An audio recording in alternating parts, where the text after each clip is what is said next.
to the Athletes in Motion podcast, From Race to Recovery, with your hosts, Tom Riegel and Kenny Bailey.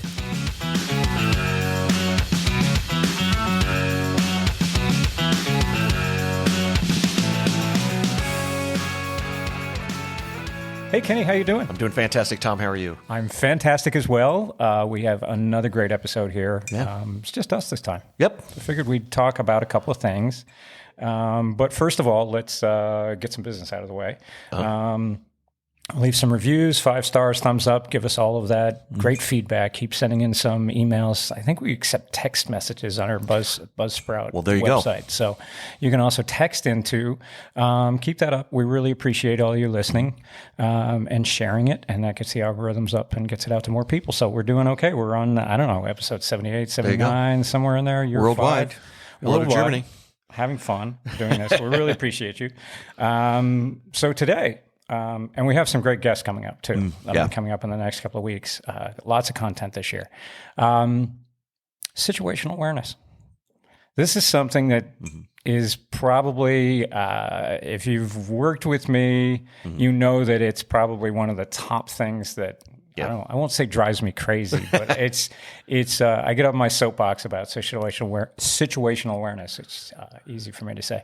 Not easy to do. Not easy to do. And the thing that it comes up right now, what brought it to my attention yet again, is as we're going into race weekend. Yep. So we're going into this weekend for a lot of folks that are racing here locally. It's Chattanooga 70.3. So talking with athletes about going into transitions.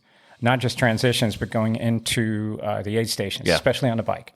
And this is where it all kind of stemmed from. And so situational awareness is just that, is being aware of your surroundings while you're there. It's something you can do. I think it's a life skill. And I really do.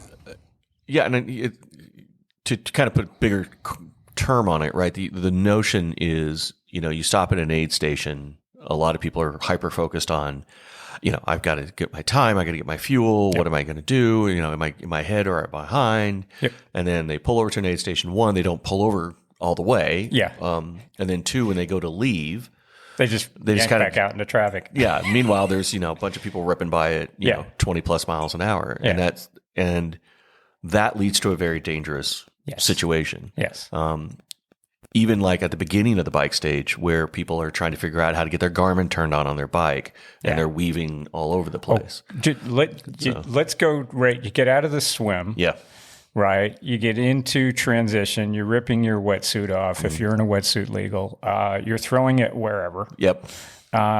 Stripping it off. And if you don't get the benefit of having a wetsuit stripper at the end of the swim. So then you get on your bike and you get out to the mountain line. Yeah. First big area of craziness is that everyone thinks you have to go to the mountain line, cross it, and stop right there. Yep. Not paying attention to anybody that's around you. Yeah. People coming up behind you, everything. So I always tell everyone, run past the craziness. Go out and over, get out of your way, but look around you. That's that situational awareness of knowing who's around you as you're coming to that line. And I know we've got a lot going on, especially first timers.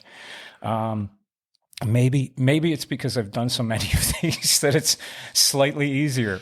But I mean, you experienced the same thing, right? Yeah. I mean, the hardest part is definitely, it's a bike is probably the most dangerous, right? I mean, in the water, you get slapped around a little bit. It'd be nice. Situational awareness is kind of a little bit more difficult in the water. That's a little tricky. But definitely on the bike is kind of the crux of the whole thing, right?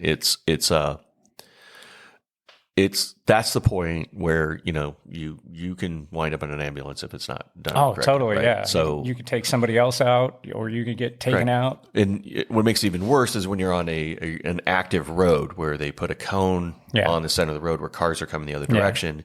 If you're weaving, trying to either get your water bottle or, trying to correct something, or you kind of pop out, the reaction immediately is to try to avert that, and that could, you can come into oncoming traffic. So this is a non-trivial kind of thing. It's nobody wants to wind up in a hospital. Nobody wants to wind up on the ground. And it's something where it's so easily solved, which is what cracks me up. This isn't like I got to go learn a skill. It's like I got to turn my head. Yeah. I mean, it's like, why would you do that? You don't do that in a car. You don't do that in, some people do. Maybe that's wrong. But most people don't do that in a car. And it's the exact same thing. Yeah. Except this time you're wearing Lycra and there's, concrete right there. So that's the part that's scary. It's that, and as a person going through, if you're going to skip the aid station, that's great. If that's, you don't need it, awesome, right? And there's some level of participation on that person as well, as not to go, maybe 30 through that aid station is not what you need to do to get your PR. Yeah. Right. You're not going to gain that much for that short little stretch that's happening there. You just stay left. Mm-hmm. Make sure you shout out that you're on the left. Yeah. Although most people don't realize what side left is as they do that. That's part of it. But I mean, the aid state, if you're doing an Ironman race, their athlete guide is great about laying out what the aid station is going to look like for the bike, what color shirts they're going to be wearing, what's coming up first. Yeah. You're going to get the Morton, you're going to get the electrolyte, you're going to get the whatever, all in that, and water, and you're going to get all of that in line. So as you're coming up, the aid station's coming up. It doesn't just magically appear on you. So you've got an idea that it's coming up. At that point, that's where you have to pay attention to what you have, what bottles you're going to discard, what you're going to pick up, who's around you at that time. And certainly if you're a faster athlete and you're coming up on somebody, you need to be aware of that. I mean, that's your responsibility if you're coming up on somebody. Now, if they brake check you, that's a different story, right? Yeah. But you have to be prepared for that. So the idea is that you're going to let people know that you're coming up behind them. I always tell everyone, like, when you get there, you want a specific item, start yelling it out. Yeah. They're absolutely great. I mean, that really helps the volunteers because they'll tell you, no, it's down further, it's down further, it's down further. That way you didn't miss it. Like I want Morton with caffeine. I want caffeine, right? They've got the 2 packets. They'll give you the right one. So and that's a great point. I mean, the volunteers are there to help. Oh yeah. And so let them know what you need help with. Like, hey, Gatorade. Oh, that's down here. Gatorade's down there. That way it keeps that traffic flow. Keeps the flow. And it's just sort of what cracks me up is the people that just like stop. Yeah.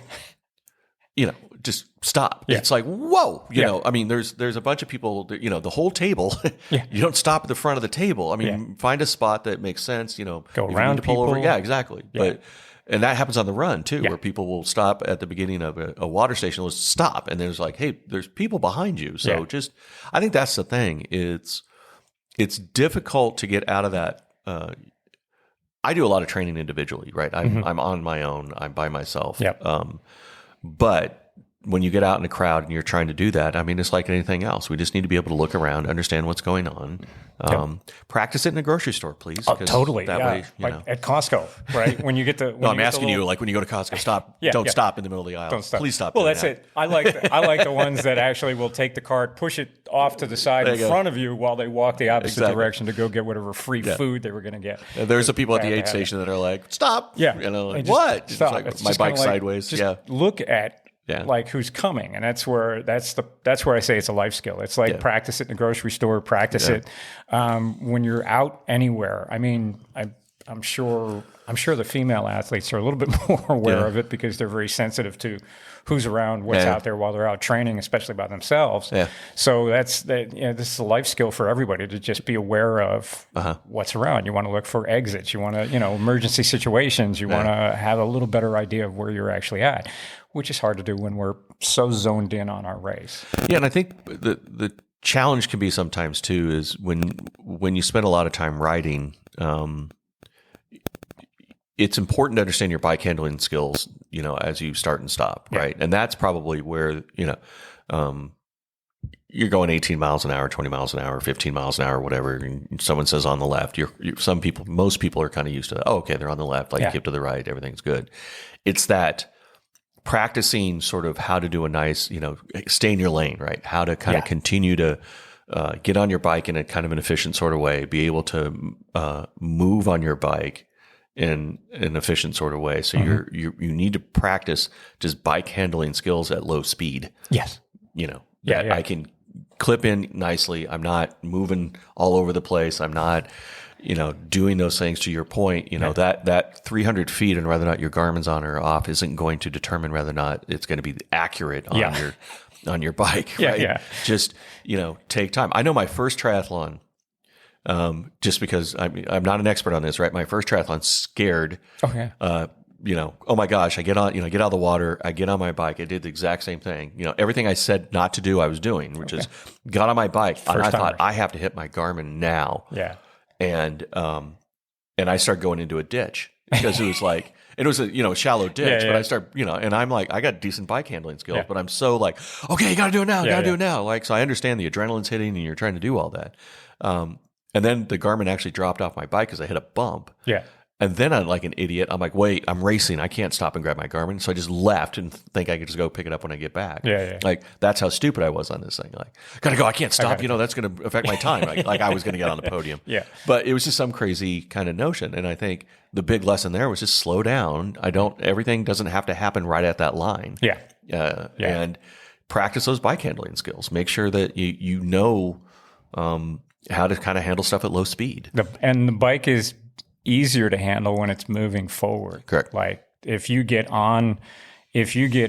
past that mountain line and you get on the bike at that point, but you're not moving forward, you're going to tip over. Yeah. I mean, you're just like, or swerve violently.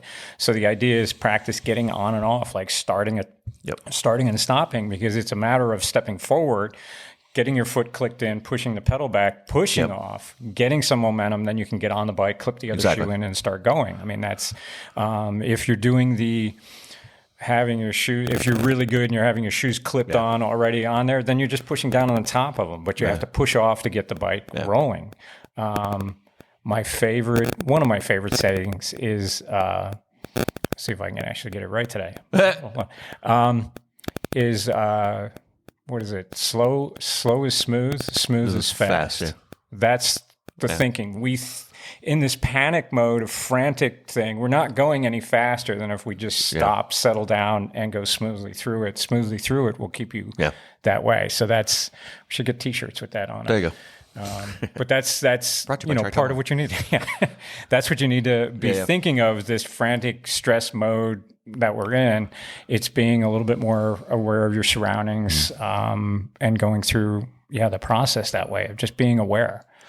Yeah, and I think the other aspect of it is predictability, right? And I think that's a part where people get in trouble, is when you do kind of crazy Ivans, Hunt for Red October fans out there, showing my age. But that's the idea of like most athletes and most people in races expect other people to do just what you said. Hey, I'm going to get on, I'm going to kind of scooch forward, do those. It's those unpredictable moves and unpredictability where it's like, I mean, I've seen some people that went too far. The water was, I think it was water first and then Gatorade. I forgot which order, but they would be at the wrong table. Yeah. And they're like, oh, and then they would try to spin their bike around. Yeah, stop. And it's like, what?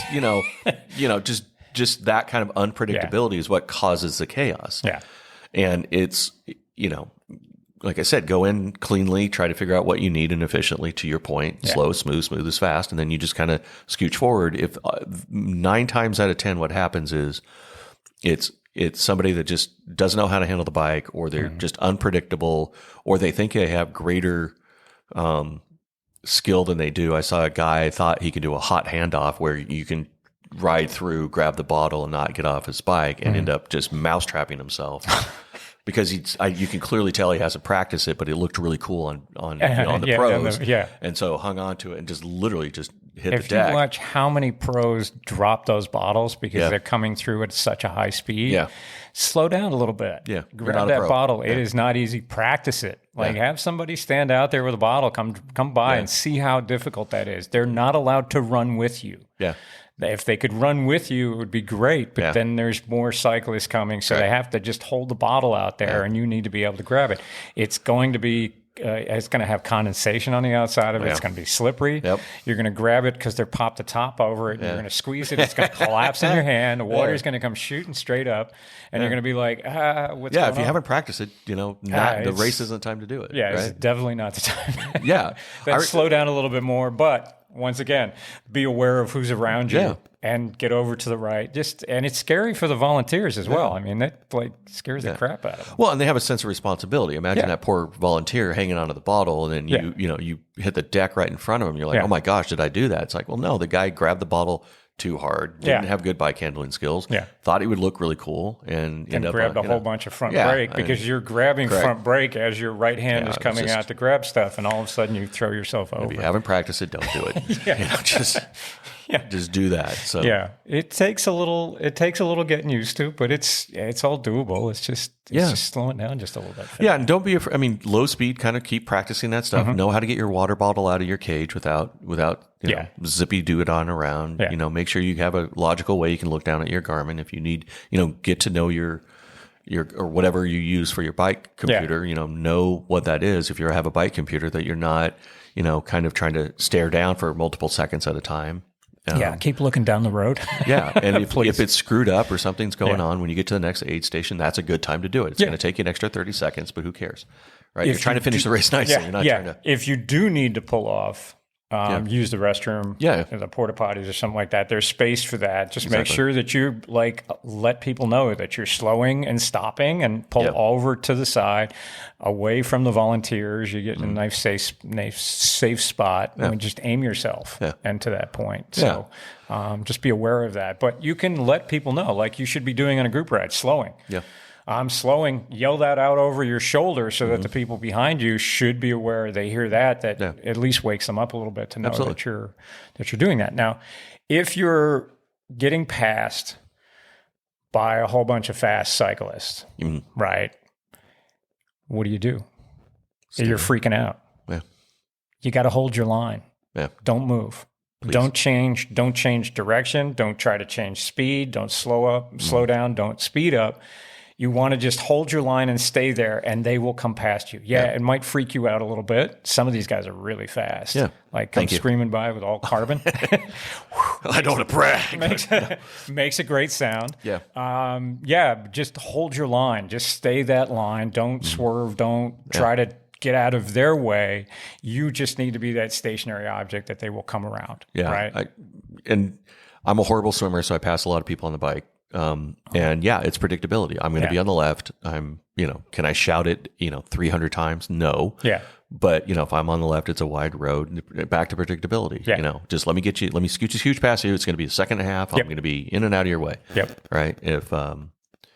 If you're a slower rider and you're not passing somebody, make sure you stay to the right. I mean, I know that every race director tells you that, but it's critically important because that goes back to that forces the fast rider behind you to have to make a decision that they don't want to make, which is they either go on the right, which is a big no-no, or have to cross over a line, which is a big no-no. So just, and then if you're not passing, stay to the right. Stay to the right. Now, what do you do if you're passing somebody and you've got a faster rider coming up behind you? Just keep passing, get over, and that fast rider's got to adjust too, right? Or if there's distance out there and you're going to make that pass and it's going to be a little bit slower than what they're going to do, you can always hesitate a little bit. You can always slow down. Once again, situational awareness, to looking over your shoulder before you go over and make the pass. You're coming up on somebody and you're gaining on them. You need to be able to go, hey, who's behind me? Okay, here comes somebody super fast. I'm just going to slow down just a little bit, let them go by, and then I'm just going to go after that. Yeah, and if I'm the fast rider in that situation at the time, relative, it's relative, right? So, I'm ripping it, 26, 27 or whatever, because it's a nice downhill or whatever. And I see as a self-flex. I'm cruising at 26, watching the 330 watts. But I have to be situationally aware as well. It's not just, I'm a slow rider and and I have to look out for everything, or I'm relatively new. Ultimately, it's your responsibility because you're the faster rider. Because I can very much see it's like, okay, that person looks like they're trying to. You can see they're closing the distance at a way that, all right, I think what they're going to try to do is go to the left. Perfectly fair. I generally at that point I pull up and kind of let that unfold because again, it's only going to last a couple of seconds. They go around and then I just kind of go around both of them, settle down and move forward. But the situational awareness just isn't the person that's being passed. It's also, if you're the one that's got a good day and you're doing great, again, stay to the left on an aid station. Don't shave people. Right. That's the worst. I hate, trying to pull out after you go on a potty break and, you got fast guys that are, right in the middle or to the right of the lane. It's like, hey, give me some space here. You gotta, because I'm going to catch you and tell you about it. No, I'm kidding. But it's just, that situation awareness goes both directions. It's not just, oh, gee, if you're slow or new or whatever, be aware. Yes. But also if everyone has to be aware. If everybody's aware and everybody's sort of predictable, it makes for a really nice race. It makes for a really pleasant experience. We can all have for everybody. fun out there together. Exactly. We can all have fun. We don't say, oh, that was awesome, except for that dude that, like that. Yeah, right? we want to avoid that. And road rash. Costs, right. Road rash. Yeah. We want the shiny side up. Yeah, exactly. Sticky side down. So, and then on the run, same thing. As you're going into a corner, what do you do when you're going into a corner? You're going into a corner. Who has the line? Somebody tries to run up on the inside of you. What do you do? I don't run that fast, so I get out of the way. So I'm always the guy on the right. I'm just not that fast of a runner, right? So I think it's the same thing on the bike as on the run for me. It's like etiquette about, let they're going to be on the left. They're going to be running much faster. Yeah. And it's harder to hear, obviously, because, soft shoes and stuff. But same etiquette applies. Just, when you're on, if I'm on the right and I'm running slower and there's an aid station on the left, if it's a small, and the same thing, you look around, you don't, look over your shoulder. And then, I want a bar. Yeah. And then, it's, again, just look around to your point and don't just I've even chatted with some people as we're running and coming through going like, I'm going to grab the aid station. So if we're close to one another, going through and I'm like, I'm going to hit the aid station. And if he says, yeah, me too, then we kind of, we can go together type of thing. But if he's like, no, I'm skipping it, or I'm skipping it, then I'll tuck behind them so that I'm out of their way. Yeah. It's more for my convenience than anything else, but it ends up helping them as well so that we don't stumble on each other and kind of go through that. It goes the same with the 180 turns that we have to do, bike or run. Like you're not going to gain anything by coming in hot and taking the corner really low and diving underneath somebody and making the turn and heading back out, because it spins you super wide. So you're going to take people out or yourself out and you really gain nothing. Like you gain no extra time on it because you're just wasting I mean, energy at that point. Well, and that's a good point. I mean, sometimes I think the folks that I see that generally get in trouble are the folks that watch too many pro races and thinking they're at that same level, right? Know your capability, which is if you're going around a corner, you haven't practiced in a 180 in a while, especially on a tighter road. Oregon has a great one. It's a kind of a country 2-lane road. It's a 180 uphill. So it's like halfway up the hill, then you do a 180. And again, I tend to ride in the, the low 20s. And I know you can just tell the people that are having a hard time. I have to slow down and let some people may be clipping out. That's fine. So just kind of get to your point. Let's just get around the corner. Everyone's cool. I'll zippy-doo-dah past you and we'll settle in and get my work done. But I mean, if you're going to clip out or you think you do not have the capability, to me, take it wide and sort of let those people that know what they're doing. Slow. Again, to your point, slow is smooth is fast. And if you need to do that, great, do it. If you can get through that corner smooth, you will be faster than if you dive bomb in on the brakes real late, like Formula One, diving underneath, hooking the corner, trying to get back up to speed again is not gaining you anything. And it's usually guys that do this too. And the guys that do that are just, what they do is they disrupt everything, right? Because what it happens is it makes that person that clipped out incredibly nervous and they start moving around. It makes the people that are just trying to, be cool about it. It's like, look, buddy, I get it. You're trying to get a PR today, but that corner is not where you're going to lose your PR. Right. So it's going to be transition. And you don't look nice. I mean, you act like an idiot, right? Nobody likes that. There was like that guy, and then everyone looks over and like that guy, and then you don't want to be that, right? No, it's no, like, no, you don't want to dude, I'm killing that corner. It's like, no, you didn't. You made everybody, you were annoying. You're not in Formula One. Exactly. You're not getting paid tens of millions of hundreds of millions of dollars to drive a. Lionel Sanders is an hour and a half in front of you. You're not going to catch that guy. So don't worry about it. He's already grabbing a latte while you're trying to figure out how to do a U-turn. Calm it down, buddy. You're going to be fine. So cool. Great. What else? What else did we take? Situational awareness in the race. Yeah.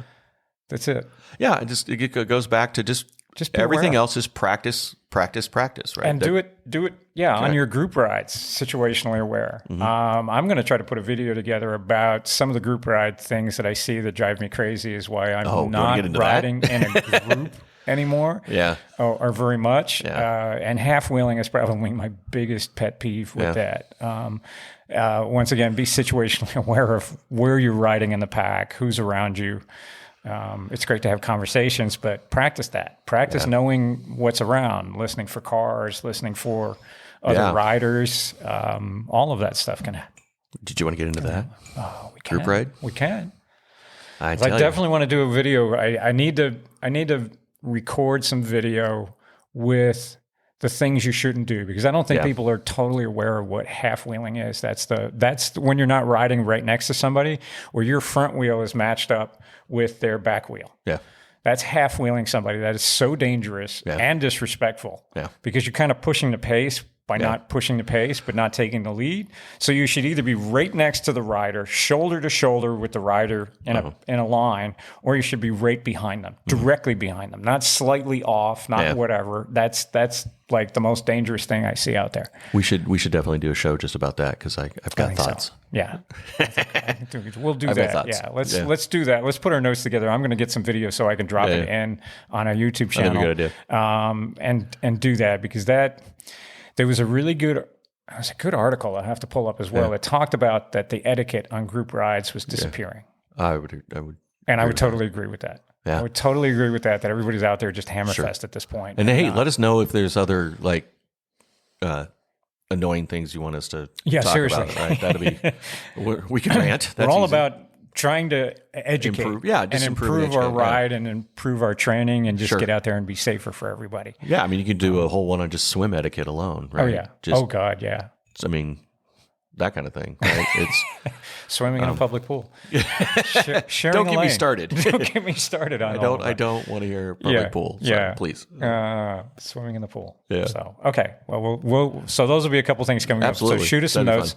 Let us know any other hot topics that you would like us to cover, because we're going to throw just us in here and our content a little bit as we bring in some other guests and stuff. So got some fun stuff coming up. Anyway, so let us know. Thumbs up, 5 stars, all that good stuff. Keep the comments coming. We really appreciate you all. Kenny, always good. Tom. And everyone, we'll catch you on the next one.